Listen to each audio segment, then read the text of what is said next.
I apologize for serving you something that didn't taste good. I promise I won't make it again. But no matter what I made, he always criticized it. I reached my breaking point. I decided to divorce and leave the house.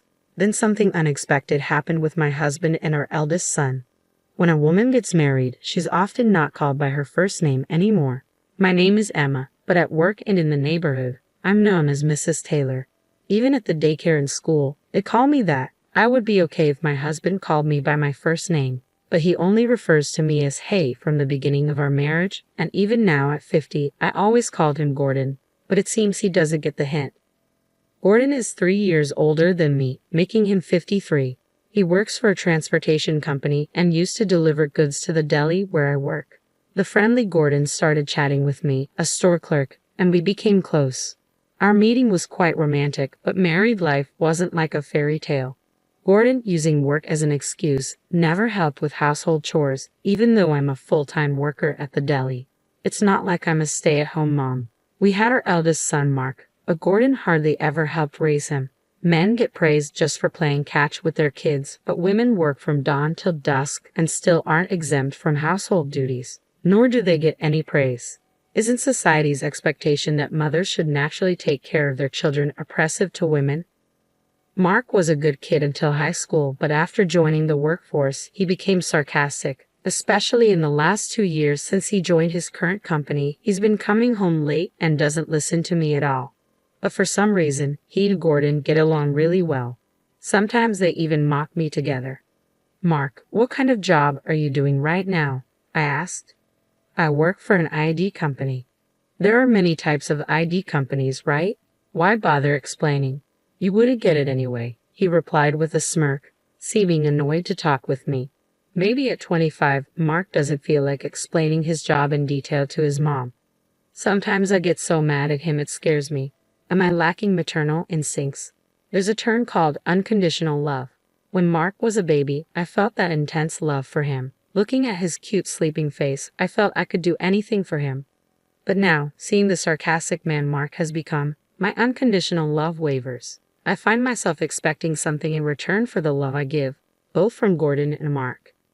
26 years of marriage. Every day is filled with sighs, and I can say I have been happy about 2 years ago. Gordon and Mark started teaming up to criticize my cooking. I don't think my cooking skills suddenly dropped, and I don't remember cutting corners. I always consider nutritional balance, try to save every penny at a supermarket, and take into account Gordon and Mark's favorite dishes. Plating daily meals is hard enough, but having my hard work criticized is honestly disheartening. Tonight, I made Gordon's favorite Chinese stir-fry. I thought he would be pleased, but Gordon yelled, "What is this? Is it not good? It's too salty. You said it was too bland yesterday." Then Gordon pointed accusingly at me. "Can't you find a middle ground? It's always one extreme or the other with you." Yet he continued to eat, viciously exaggerating, leaning back and shouting, "So salty." Mark just ate silently. How about you, Mark? Frequent outings to upscale restaurants in Akasaka and Ginza with my boss have turned me into a gourmet. Everything tastes exquisite to me now, but I can't help but worry about any woman who might marry such a sarcastic man, even if he is my own son. Amidst Gordon's continued complaints about the saltiness of the meal, he finished his food, and so did Mark, leaving me feeling stressed. Deciding to relieve some tension on my day off, I opted to grab a meal with my best friend, Juliet. Like me, Juliet is 50 and went through a divorce 2 years ago. Her ex-husband never lifted a finger around the house but had the audacity to point out a dirty window and some dust. Juliet snapped, telling me she once whacked him on the head with a hanger. Talk about gutsy. As we discussed Gordon and Mark, Juliet's anger flared, as if it were her own issue. "Why don't you just tell him to cook for himself and hit him with a frying pan?" she suggested, only half-jokingly. "I can't say that," I replied, envisioning Gordon stubbornly insisting on cooking and potentially realizing the challenges of the kitchen. "I wouldn't dare eat anything Gordon cooked," I admitted, voicing a genuine concern. "Since becoming single, I've noticed a surge in popularity at work. It's your life, you know. Are you living just for your husband or kids?" Juliet questioned, her confidence radiating. "You're only 50, Emma. I'm already 50. Don't give up because of age. 50 is when life truly begins." Her words resonated deeply. Male colleagues frequently ask me out for dinner, perhaps because I'm now single. If the guy is single too, There's no issue. Juliet, with her radiant aura, embodies confidence and positivity. Is the ideal mother and wife someone who puts her kids first, husband second, and herself last? I pondered aloud. Whether it's right or not, society's norms aren't always correct, Juliet remarked. Before being a mother or a wife, you were an individual. Life's more fun when you live for yourself. Her insight caught me off guard. You're intense, Juliet, I chuckled. Don't call me intense. I'm just normal, she retorted.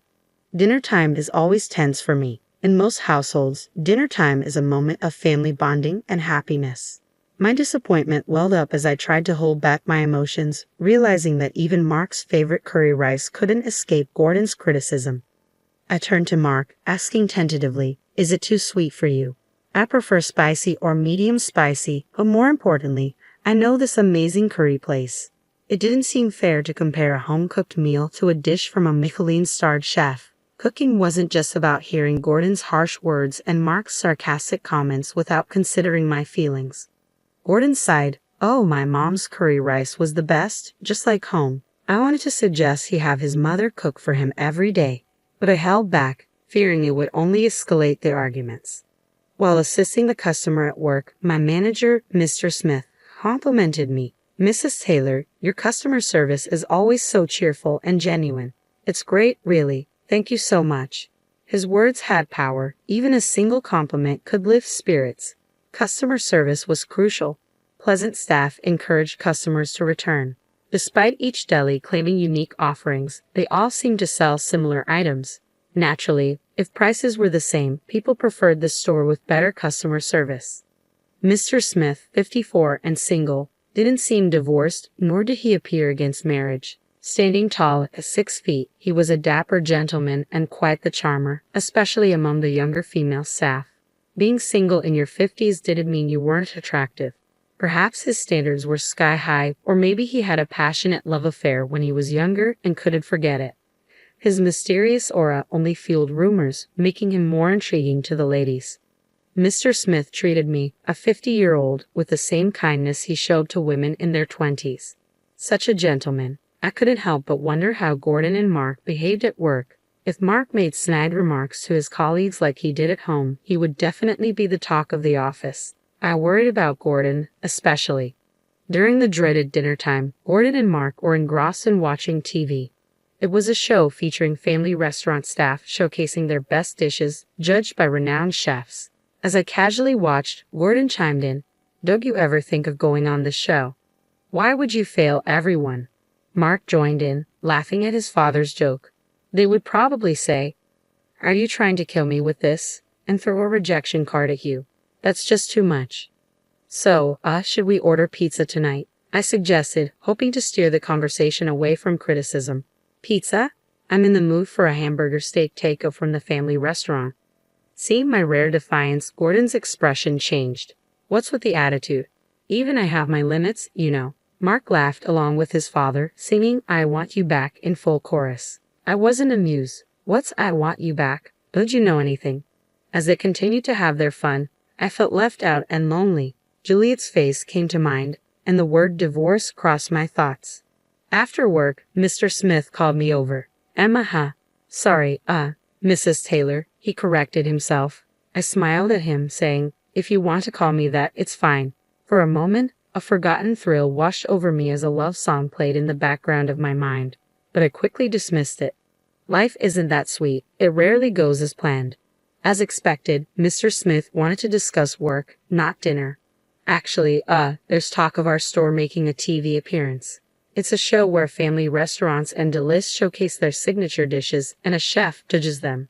"I know it. My husband and son watch it regularly. The theme is lunch combos, and there will be an internal tasting session to determine who represents the store on TV. We're thinking of having you, Emma, represent us." I was taken aback and immediately declined. My husband and son criticize my cooking every day. Mr. Smith pondered for a moment. "Do they leave food on their plates?" "No. They always finish it. I have a friend who, no matter how good the restaurant, always says, 'You're satisfied with this?' I know better places, really. Maybe Gordon and Mark are like that. We need someone like you who cooks daily. Would you consider creating a menu for us?" The responsibility was immense, and I hesitated, but part of me wanted to try. I wanted feedback from people other than Gordon and Mark. Taking the challenge seriously, I crafted a lunch combo. The company's top executives tasted it and unanimously approved my dish. While my colleagues were thrilled, I felt a mix of shock and resentment towards Gordon and Mark. Despite their daily criticisms, everyone else loved my dish. I couldn't understand why they would belittle my cooking. Was it just for fun? Furious, I left work early and stopped by the city office. I didn't tell Gordon and Mark about my selection for the TV show. Tonight's dish was shrimp scampi. For some reason, there were 2 cards on the table labeled pass and fail. After tasting a shrimp, Gordon and Mark exchanged glances and simultaneously raised the fail card. This is clearly a miss. I'm disappointed in this shrimp, Gordon remarked. Were they pretending to be judges? Was it fun to mock someone? I grabbed the cards and confronted them. You fail as a husband. What are you trying to do? You fail as a son, too, I declared, glaring at them. Then, lowering my head, I added, I'm sorry for serving you bad food. I won't do it again. But I had reached my limit with their constant negativity. Placing divorce papers on the table, I announced, I'm filing for divorce. Wait. I won't wait, Gordon protested. I have waited for 25 years. I can't wait any longer. 25 years? Okay, maybe not 25 years, but for the past few years, I've been patient. I can't take it anymore. I'm leaving this house, I declared. In shock, Gordon tried to laugh it off. It's kind of like a camera, right? That's an old reference. Where's the L in camera? He joked, pretending to search.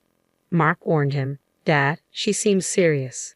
Really? Of course, I affirmed, resolute in my decision. Congratulations. You won't have to eat bad food anymore. In a whirlwind of change, I quickly moved out and started living on my own. Juliet's support was invaluable. Without the burden of my foolish husband and clueless son, I could focus on my job. Perhaps when life changes, many things start to shift.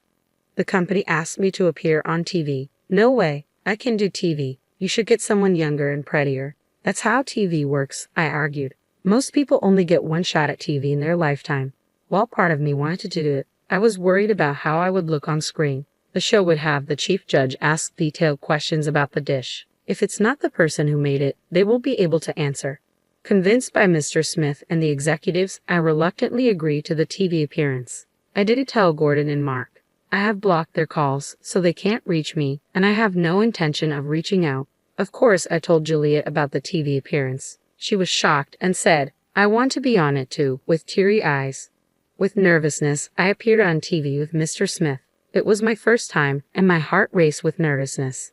Watching the stern-faced chef silently eat my lunch combo, I felt like apologizing before the judgment. This bolognese has Worcestershire sauce, ketchup, and instant coffee, the chef remarked.